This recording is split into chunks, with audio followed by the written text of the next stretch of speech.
Hey church, happy Valentine's Day. Today we are talking all about love. And if you're single, dating, or married, there's something for you in John's sermon, and we can't wait to hear what he has to say. Next week we start a brand new series, Life, and we know it's not always fine and dandy. We are excited to announce life groups that will go along with this series over the course of 3 weeks. We've got a men's group, a women's group, and a couples group that will meet on Zoom various nights or mornings throughout the week. To check those out and to sign up, you can head to our website and click Life Groups. We can't wait to do life together over the next 3 weeks. A big thank you to all the volunteers who helped us put on the food distribution at Lane Elementary with E&P and Central California Food Bank. Thank you so much for helping us pass food out to our local community. We have an amazing kids ministry called PC Kids here at Prodigal Church, and here is Brittany Howard, the children's pastor, to share a little bit more about our kids program. Hey PC Kids, my name is Pastor Brittany, and I wanted to hop on because I know we have so many new families and kids, and I can't wait to meet you guys. But I wanted to let you know a little bit about what we're doing weekly for Prodigal Kids. We have our lessons on our website at Prodigal Kids under the tab. You're going to click on that, and there you'll find your lesson for that week. We also have our monthly activity bags that we hand out at Fort Washington on the first Sunday of every month. Along with that, we also have our social media page on Instagram. It's at Prodigal Kids. As always, feel free to reach out to me if you guys have any questions. I would love to chat with you guys. If you're new to Prodigal Church, we'd love to meet you and welcome you. Head over to our website and fill out our virtual Connect card, where one of our staff will reach out to you. We also have a Prodigal Church app. You can download that in the App Store, and it's a great way for you to stay connected and just know what's going on at Prodigal. Over the last year, we've been meeting every Wednesday on Zoom for noonday prayer. It's been a great way for us to connect as a church and pray for our church, our community, and our world. To join us, head over to our app or website under the Events tab, and you'll find the link to join us every Wednesday at 12 for noonday prayer. Thanks for joining us today, church. Happy Valentine's. Check out this short video.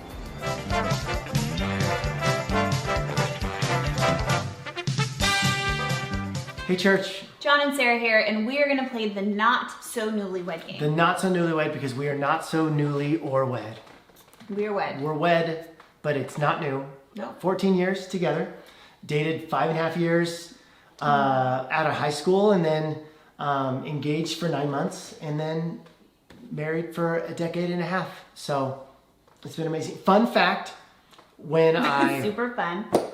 When I asked her to marry me, I rode up on a white horse wearing a knight in shining armor costume. And then my mom was like, Sarah, John's at the door.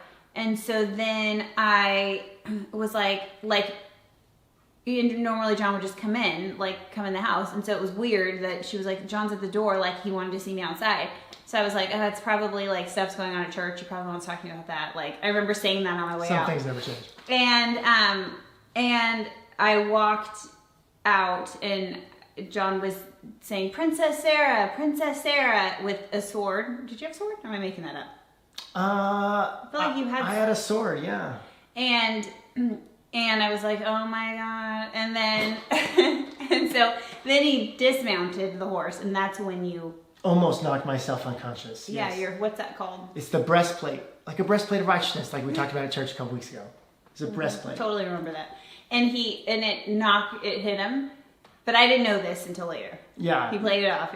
Yes. And then I'm smiling the whole time, but I'm wearing a helmet so no one can see my face. And then I took off the helmet. And then I dropped it like it's hot to one knee. You just gave a whole spiel. I remember and that. you said you wanted to spend the rest of your life with me. I said I want to spend the rest of my life with me. So the rules for the Not So Newlywed game is that there will be questions asked, and if it's a question about me, John will write what he thinks the answer is, and then I will say my answer, and we will compare to see if he is right. Sarah, what is your go-to outfit? Like your go-to outfit is like it's what you always go to. You know what I'm talking about. Oh yeah, I definitely know what you're talking about. Okay. Go ahead. Leggings, a band shirt, and not always, but sometimes a flannel around my waist. Oh, the flannel around the waist, I forgot. What'd you say? I said yoga pants. Baggy band shirt and then yoga pants. The Y looks like a 4, but it's boga pants. 4 good pants. 4 good parents. So, where was your first date? Our first date, I remember like it was yesterday. It wasn't yesterday, it was like 20 years ago, but it was at Blackbeard's Family Fun Center. Blackbeards. Arr, matey. Blackbeards. That was pretty good. Okay. And a fun fact about that night is I guess it was like a date. It was but it was a triple date. A date. It With wasn't like 2 other friends. And at the end of the night, John pushed me to the ground. No, it wasn't. It was, you know, like when you're kind of being flirty and stuff, and you kind of do like a little booty bump where you just bump hips, you know, like we were doing that and we were being playful, like it was flirty. And so then she kind of gave me a wapow, and I was like, oh, okay. And so then I kind of reared back and I went wapow. Literally. I reared back with my rear. Who's the funniest? What do you think? It's obviously me. She thinks she is. So, I think Who I do got most that right. people think is the funniest? I think I got it right, though. And the final question is for me. Is Sarah a pessimist, an optimist, or a realist? Honestly, I would say this. I don't know how to spell this word. Okay, I would say that you would say you're a realist, but I think you're a pessimist. I would say, first and foremost, I'm a realist. And then quickly followed up by being a pessimist. Lots of S's in that pessimist. Pessimist. Thanks so much for joining us on the first episode of the Not So Newlywed Game. First and last. And also likely the last. Preach that sermon, John. Happy Valentine's Day, Prodigal. Before we dive in, I'd like to highlight a few things that we're pretty excited about. Next week at 10 a.m. at Fort Washington Elementary School, we have our next outdoor service. Many of you guys know that we normally meet at Bullard High School's Performing Arts Theater, but Fresno Unified is still not allowing any outside organizations to use their facilities. And so we're going to be doing outdoor services starting next week, every other week leading up to Easter. And then at Easter and beyond, we're looking to meet every week and adding student ministries and children's ministries. And so we're hoping that the weather cooperates as we begin to gather together outdoors more consistently. We're still going to be having online services available each weekend as well. And then next week is also the first Sunday of our brand new sermon series called Life. And we're going to be having life groups that coincide with our life sermon series. And so we've got groups available for couples on Tuesday night, women on Wednesday night, and men early morning at 6:30 on Thursdays. And you can find all that information on our website. We encourage you to head to our website at prodigalchurchfresno.com, click the Life Groups tab, and you can sign up there. Well, it's Valentine's Day, and what better thing to talk about than love? And today we're going to look at what love is not and what love is. I think of the 90s Saturday Night Live skit, What is Love? That song, What is Love, is a question that has not only haunted Chris Kattan and Will Ferrell back then, but also haunts us today. It has been haunting people for thousands of years. What is love? It's been written about in story and in song. Love has started wars and ended wars, and it is at the core of what we all desire in the deepest parts of who we are. Love. So we got to be clear. What is love and what love isn't? Now, if I were to ask you to define the word love, I'm convinced that many of us would have a really difficult time describing it, right? Which is very interesting because we live in a world that is saturated and completely fixated on this concept of love. Yet we struggle to define it. No topic is written about more, sung about as often as the concept of love. Love makes the world go round. Love is all you need. So what is it? They say about half of all 7th, 8th, and 9th graders claim to, at some point, have once been or recently been in love. So by the time we're adults, we should be pros, right? We should be Dr. Love. The problem is that we label all kinds of things that are love that actually aren't love. We're not even sure what the word means. And so we're going to look at today what love is and what love is not. And so number one in your notes is this: love is not an undefinable mystery. If you were to ask somebody on the street, hey, what's love? Someone might say something clever like, well, love is this unknown, the great unknown mystery. It transcends human language. It's really undefinable. Well, once a label becomes undefinable, then its function becomes meaningless, right? It ceases to have any use anymore. Like, let's create another label. Let's make up our own word. Let's make up the word gooseblab. Gooseblab. It's a wonderful word, and it's not something that I can define. I can only express it. And so I can say, hi there, you sitting on the couch watching this. I'm so glad you're watching online because I just want to be really vulnerable with you right now. Ever since I can remember, I knew deep in my heart that I gooseblabbed you.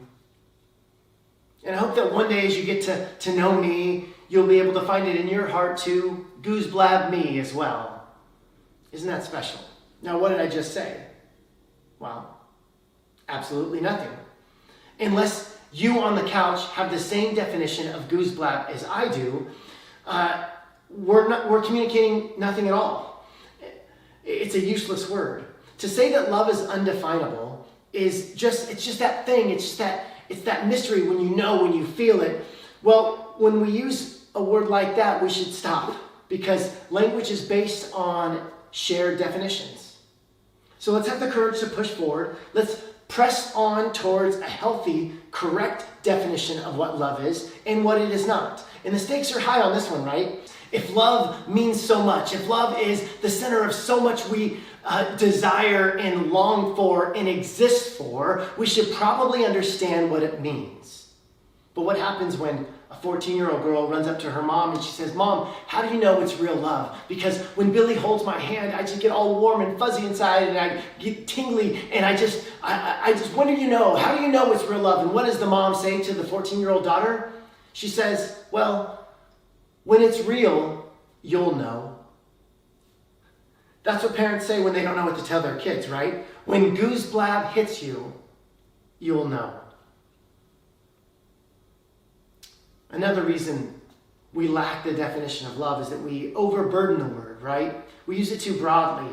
We use it to describe too many things. I love my wife, and I also love cinnamon rolls and milk duds.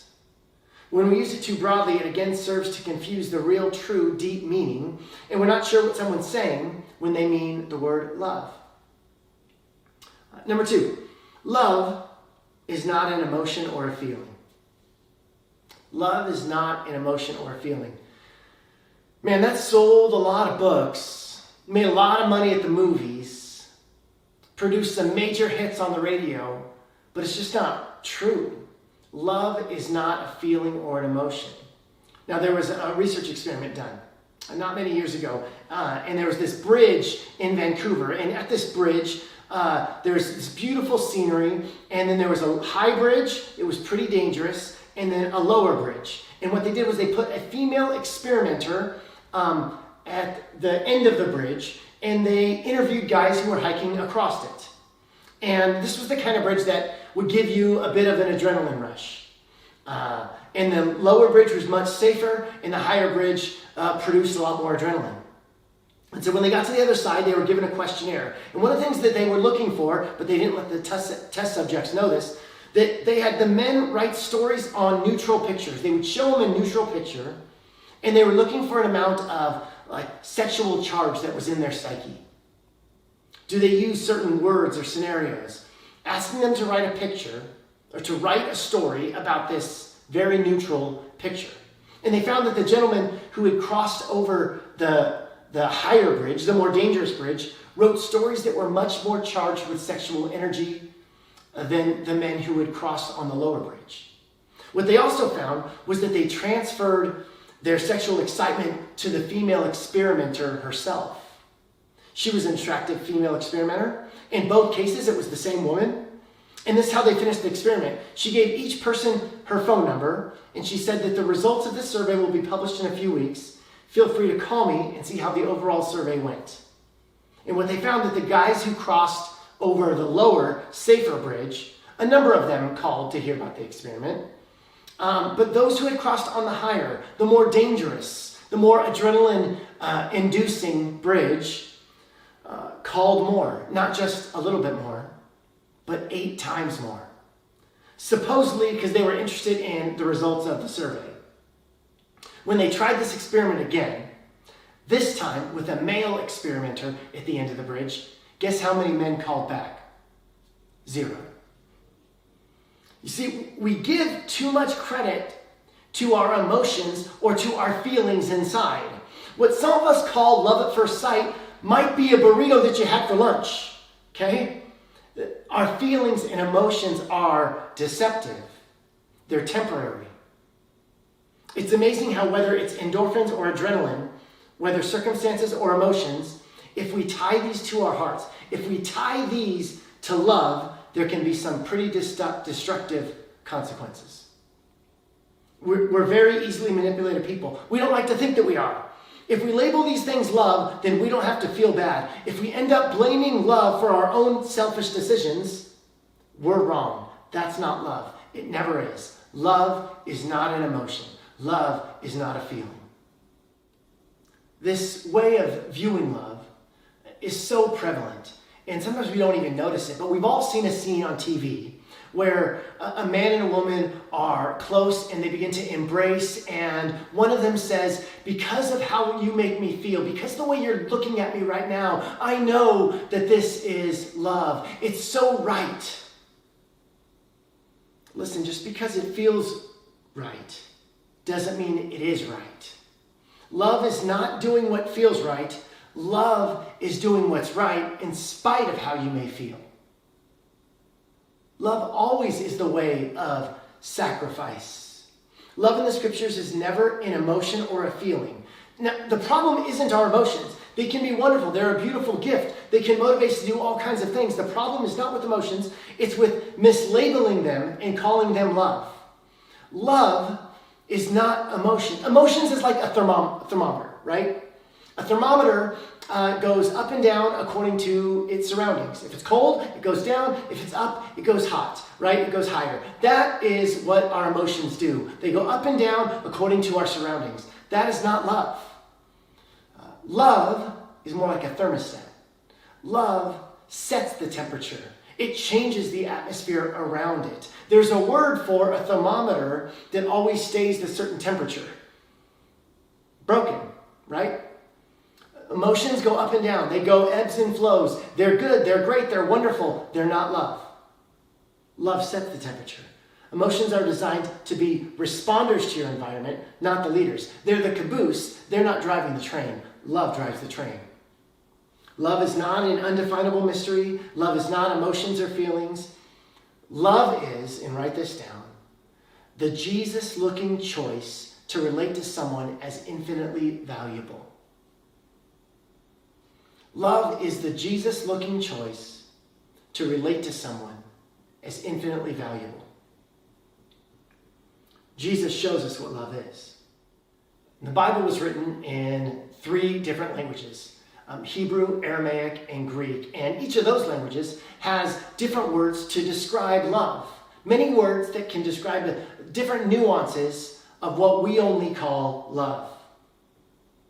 The Hebrew words, raham, means to love deeply. It's a parental kind of love, raham. Then we have the word dod. Dod, this is the sensual kind of love. Song of Solomon, Solomon's wife says, may he kiss me with the kisses of his mouth, for your love, your dod, is better than wine. Then there's ahava, to love, to desire, to delight, to be fond of, to be beloved. And then finally, hesed, unfailing love, mercy, kindness.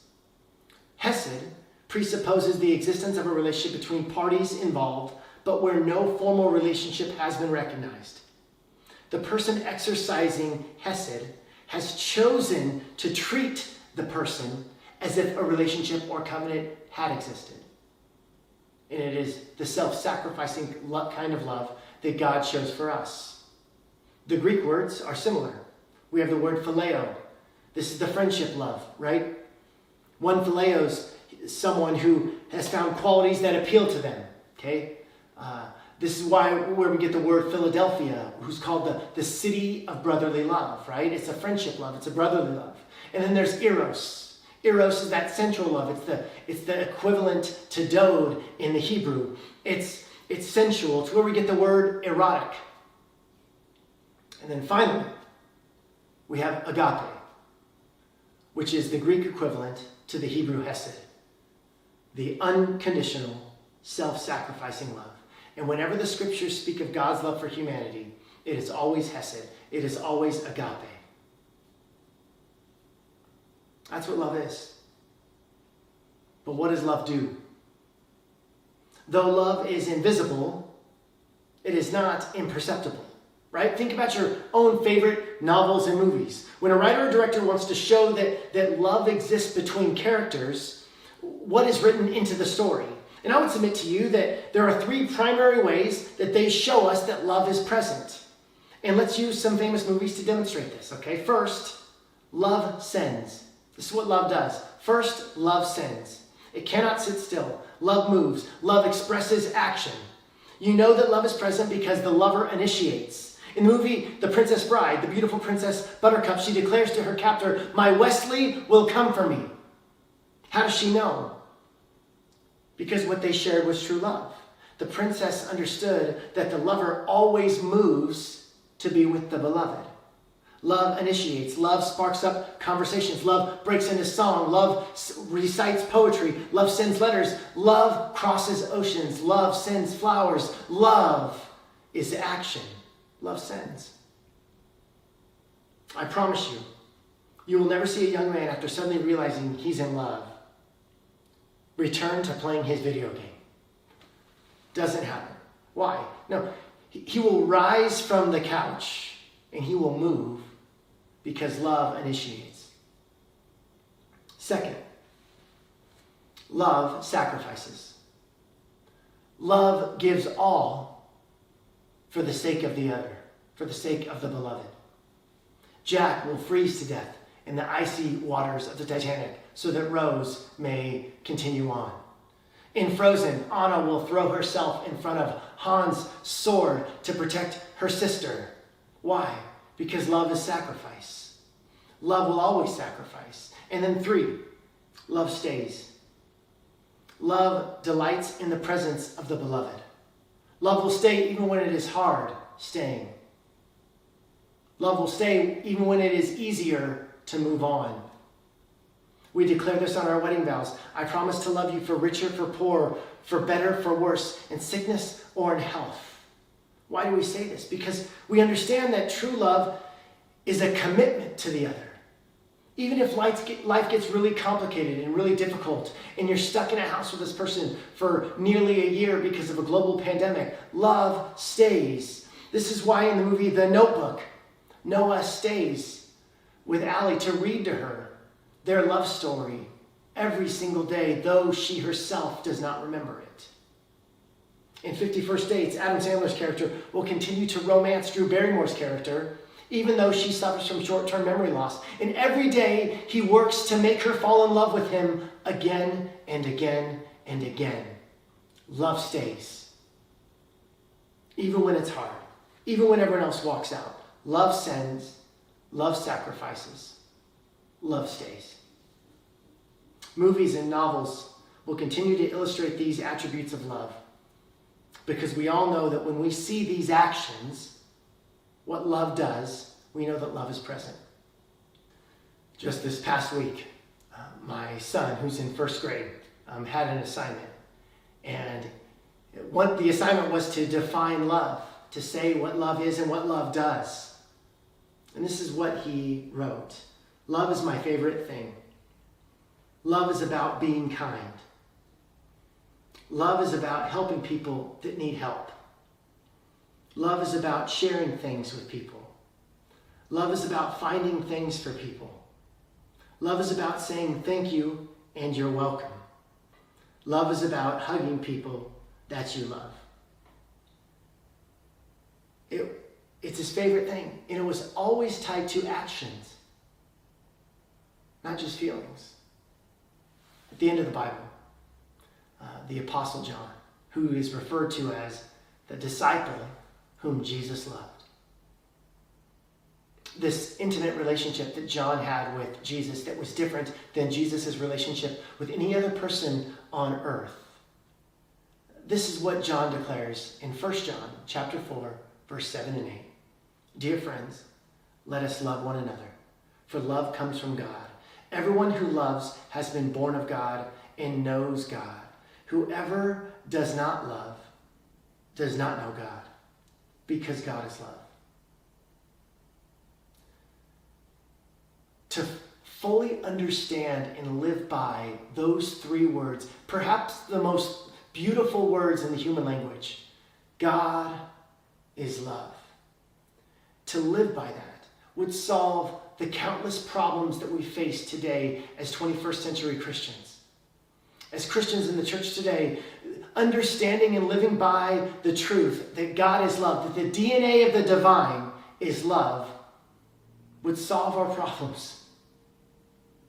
God is asking us to show the world that he is love by what we do. And he's not asking us to do something that he hasn't already done, right? In Christ, we see that there was once a carpenter who did not overcharge for his work. We see a physician who healed the sick for free. Once there was a man who fed people and didn't charge them.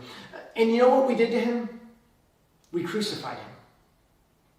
And there will be times as a Christ follower that you will feel unappreciated, that you will feel taken for granted.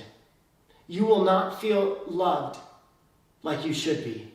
And when that happens, you should love others anyway, because God is love.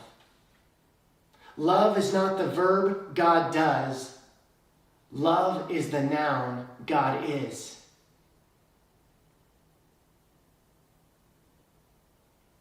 Romans 5:8. But God demonstrates his own love for us in this: while we were still sinners, Christ died for us. He gave himself up. He was the absolute expression of what love is. He was Hesed. He was agape, demonstrating love in its fullest form, so that we too may demonstrate love in all that we do. God, I pray in Jesus' name that our decisions, that our choices in life, that our choices with how we spend our money would all go through the filter of love, of self-sacrifice, of agape, of Hesed, of Jesus. That we would love those who don't deserve, and that we would still forgive, even when we feel so wronged. That we would show and share your love, because you tell us in Romans 5:8 that while we were still sinners, Christ died for us. Thank you, Jesus. Let us reflect on that great love together. In Jesus' name. Your love is devoted, like a ring of solid gold, like a vow that is tested, like a covenant of old. Your love is enduring through the winter rain and beyond the horizon, with mercy for today. Faithful you have been, faithful you will be. You pledge yourself to me. That's why I sing your praise will ever be on my lips, ever be on my lips. Your praise will ever be on my lips, ever be on my lips. Your praise will ever be on my lips, ever be on my lips. Your praise will ever be on my lips, ever be on my lips.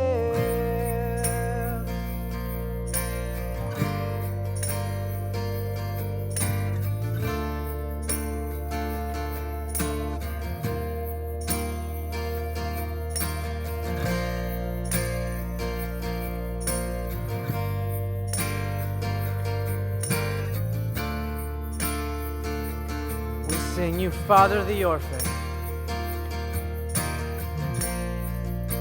Father, that you're fed. Your kindness makes us whole, and to shoulder weakness, and your strength becomes our own. Now you're making me like you, clothing me in white, bringing beauty from ashes. For you will have your bride, free of all her guilt, and rid of all her shame, known by her true name. That's why I sing your praise will ever be on my lips, ever be on my lips. Your praise will ever be on my lips, ever be on my lips. Your praise will ever be on my lips, ever be on my lips. Your praise will ever be on my lips, ever be on my lips. You will be praised, you will be praised, with angels and saints we sing, worthy are you, Lord. You will be praised, you will be praised, with angels and saints we sing, worthy are you, Lord.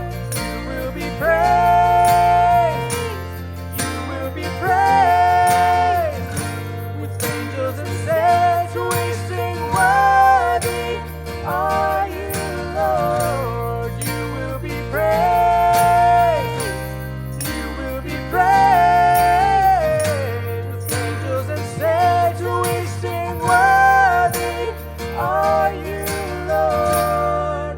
And that's why I sing your praise will ever be on my lips, ever be on my lips. Your praise will ever be on my lips, ever be on my lips. Your praise will ever be on my lips, ever be on my lips. Your praise will ever be